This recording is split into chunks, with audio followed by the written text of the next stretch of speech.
Hey, my name is Thomas and today I'm standing here in the city of Tilburg in the Netherlands, and this is called the Spoorzone. This is an industrial area from the 1930s that has been rebuilt into something really vibrant and interesting today.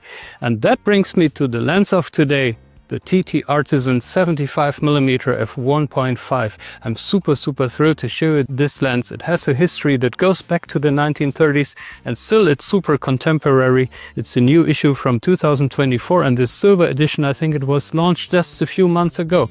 Super thrilled again. Let's have a go.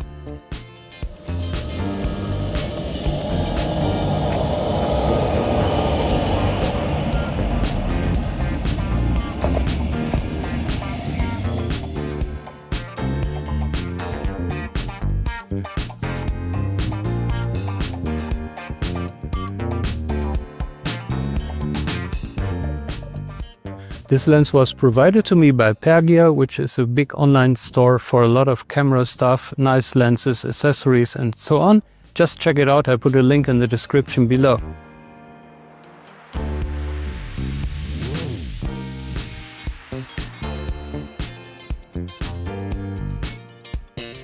So the original version of this lens was of course the Zeiss Biotar 75 1.5, and that lens was issued in 1938. And back then there was like a gold rush for super fast lenses because all these 35mm camera systems were emerging, like Leica, Zeiss, Praktica, whatever. So there was a need for fast lenses because people started to shoot in sort of low light environments without a tripod. Before that, photography was much more static. And that lens design was one of those that really made it possible to shoot portraits in low light environments and theaters and whatnot like. So it was very important for camera history. And today we love these lenses because they make these funky soap bubble bokeh. They have all sorts of optical imperfections. It was the best they could do in 38, but today we have much better lenses, but maybe not more interesting lenses. So it's really cool that TT Artisan made this reissue. They sort of made a faithful reincarnation of the original Zeiss Biotar here. It's got almost the same optical formula and it has modern coatings, which is maybe welcome today. A little bit nicer than the original, but overall it's just the same thing, brand new, and that's the cool thing.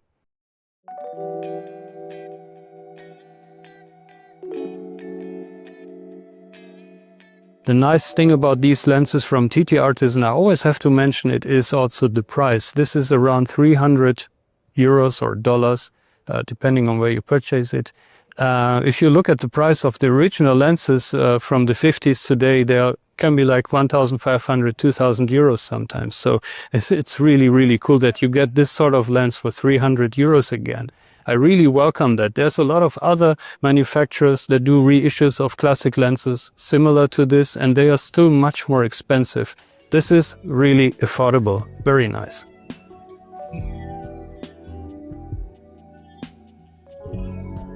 So in your hand you see this is a very massive lens actually, but 75mm f1.5, yeah, it has to be massive, even with this old optical formula. It's all made from brass. It has a beautiful kind of, yeah, I don't know if it's a chrome finish or maybe silver paint. It's not the typical chrome finish. You see it looks different to the finish, for example, of this camera, which is chrome. On the front we've got a beautiful clicked aperturing. The only thing that's missing is a preset aperture that the original Zeiss lens had, but yeah, okay, they didn't do it here. Most people maybe won't care. Then you have a massive focus ring, which feels beautiful, and it focuses down to 0.7 meters, which is really good for a 75mm lens. So usable close focus. It tapers down a lot, again in line with the original Zeiss design. And then of course we've got the M42 lens mount. No electric contacts whatsoever. This is a typical classic M42 mount. There are adapters available for every sort of mirrorless camera and even for certain SLR cameras like Canon EOS or Pentax K mount. You can also use it on SLR cameras and of course on M42 cameras. That's the cool thing. You see these three holes here, there are small set screws in it, and they enable you to align the mount in a way that when you screw it on the camera, all the numbers show 12 o'clock position from the top. That's very nice because previous TT Artisan lenses had some issues there with the alignment. once they were screwed on. Huge front lens element, of course. Overall, it's beautifully made. I would say it's made better than the original lenses, because back in the 50s they made a lot of these lenses with aluminium, which is not the best material for a lens. This is all brass, I think. Feels very heavy, but it's also super solid. Beautiful lens.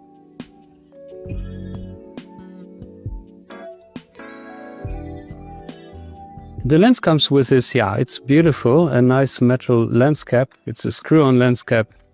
To be honest, these things look nice, but number one, it doesn't align. You know, I find that a little bit annoying. And number two, screwing on and screwing off, it's not made for real use. I would advise you to get a cheap plastic lens cap when you're really using the lens, and this is better for the shelf.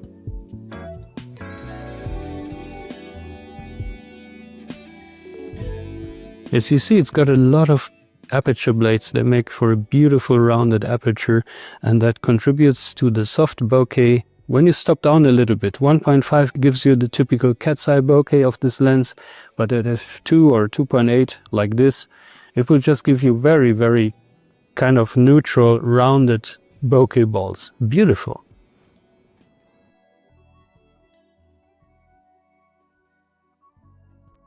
This lens comes only with M42 mount. I think it's a very good decision. Number one, it's like the original, which was an M42 lens after all. And number two, you can just adapt it to any other modern system. So in this video, all the pictures you will see were shot with this Zeiss Econ Contax S camera from 1951, which was the camera people would use back in the day with the original Zeiss version of this lens.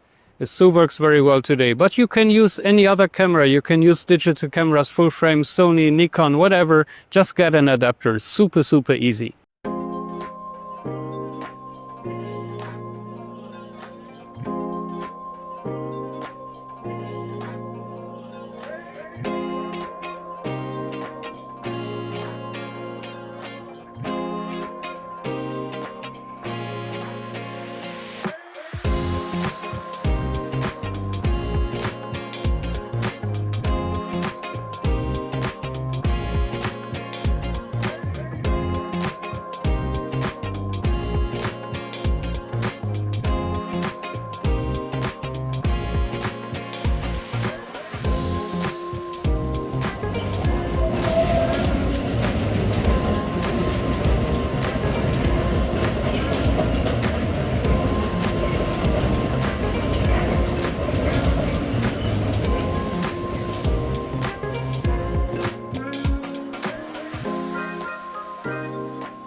You will see that this lens actually has like two souls, and that's what I always love about classic lenses. At open aperture, it's full of this, we call it today character, optical flaws. It's soft, it's super soft in the corners. It's actually sharp in the center, but really a small portion in the center is sharp.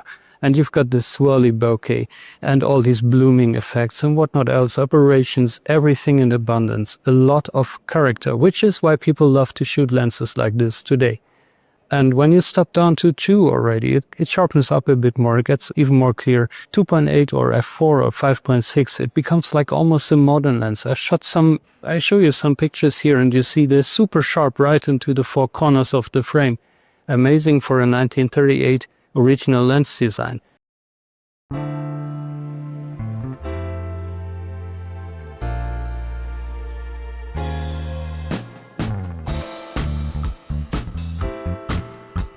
What you see behind me, that's called Lock Hall, and that means locomotive hall. It was a maintenance facility, a really large thing, and was built in 1932. Again, the same time where the original Zeiss lenses emerged. They made a really good effort in redesigning this thing. Today it's used as a public library. It's an amazing place. It shows what you can do with ideas from back then, to transform it into current times. And again, that's a bit the same thing that they did with this lens. A 1938 lens remade to be used today in 2025. I really love that stuff.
Time for the verdict, and maybe you already guess it. I'm really in love with this lens. In my opinion, this is one of the most exciting new releases in the last 2 years, because it's not just another new lens, you know, it's something really interesting. It goes back to the history of cameras and lenses, and it pays homage to the original a lot, which I love. Again, this is a remake of a 1938 Zeiss Biotar lens, which is beautiful. They do it in a really nice way. They pay attention to the details of the original, but it's not just a blatant copy, it's more than that. And you can shoot this on the classic camera like this, but you can also shoot it on any modern camera, which is great. You can just indulge in the feeling of shooting like it was in the 1930s. You can use the bokeh look of this lens, or the soap bubble bokeh, which is nice, but you can also get really sharp and modern looking images if needed.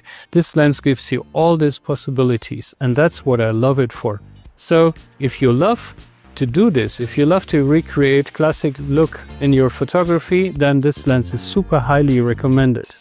I love it.